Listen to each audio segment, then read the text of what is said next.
G20 সম্মেলনে প্রধানমন্ত্রী নরেন্দ্র মোদীর অংশগ্রহণ নিয়ে নতুন বিতর্ক। কারণ সাবেক মার্কিন প্রেসিডেন্ট ডোনাল্ড ট্রাম্প এক ঘোষণায় কাঁপছে আন্তর্জাতিক রাজনীতি। ট্রাম্প বলেন, আমি দক্ষিণ আফ্রিকা যাচ্ছি না। আর এই ঘোষণার পরে শুরু হয়েছে রাজনৈতিক কটাক্ষ। প্রশ্ন উঠছে, ট্রাম্প না গেলে কি মোদী যাবেন? দক্ষিণ আফ্রিকার বিপক্ষে শক্ত অবস্থান নিচ্ছেন ট্রাম্প, যেখানে আয়োজিত G20 সম্মেলন না যাওয়ার ঘোষণা দিয়ে তিনি আবারও আলোচনায়। ট্রাম্পের ঘনিষ্ঠ মহল থেকে জানা যাচ্ছে, দক্ষিণ আফ্রিকার প্রেক্ষাপট মার্কিন প্রভাব কমে যাওয়ায় ট্রাম্প এই সিদ্ধান্ত নিয়েছে। এই ঘোষণার পরে নরেন্দ্র মোদীর নাম উঠে এসেছে এই আলোচনায়। বিরোধীরা বলছেন, ট্রাম্প না গেলে মোদী হয়তো যাবেন না।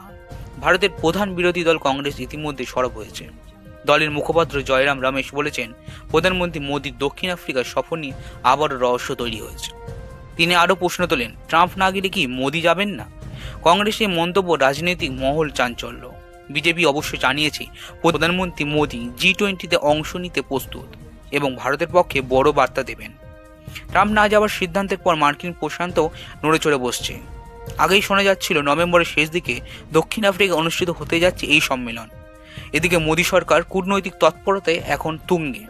প্রধানমন্ত্রী নরেন্দ্র মোদীর সফরসূচি চূড়ান্ত করার আগে বিদেশ মন্ত্রক পুরো পরিস্থিতি পর্যালোচনা করছে। রাজনৈতিক বিশ্লেষকরা বলছেন, দক্ষিণ আফ্রিকার মাটিতে G20 এবার হবে আন্তর্জাতিক সম্পর্কের বড় মঞ্চ। এখানে চীন, রাশিয়া, আমেরিকা, ভারত সবাই গুরুত্বপূর্ণ ভূমিকা দেয়। ট্রাম্পের ঘোষণায় ঘিরে এখন কেবল আমেরিকাই নয়, গোটা বিশ্ব তাকিয়ে রয়েছে G20 সম্মেলনে মোদী যাবে সেই সিদ্ধান্ত এখনও সময়ের অপেক্ষা। তবে একটা বিষয় স্পষ্ট, আন্তর্জাতিক রাজনীতিতে ট্রাম্প ও মোদী দুজনের সম্পর্ক অবস্থান সবসময় ছিল আলোচনার কেন্দ্র। আপনার মতে ট্রাম্প কমেন্টে জানিয়ে দিন আপনার মতামত। ভিডিওটি ভালো লাগলে লাইক, শেয়ার এবং সাবস্ক্রাইব করবেন এরকম আরও গুরুত্বপূর্ণ ভিডিও তথ্য পেতে। ধন্যবাদ।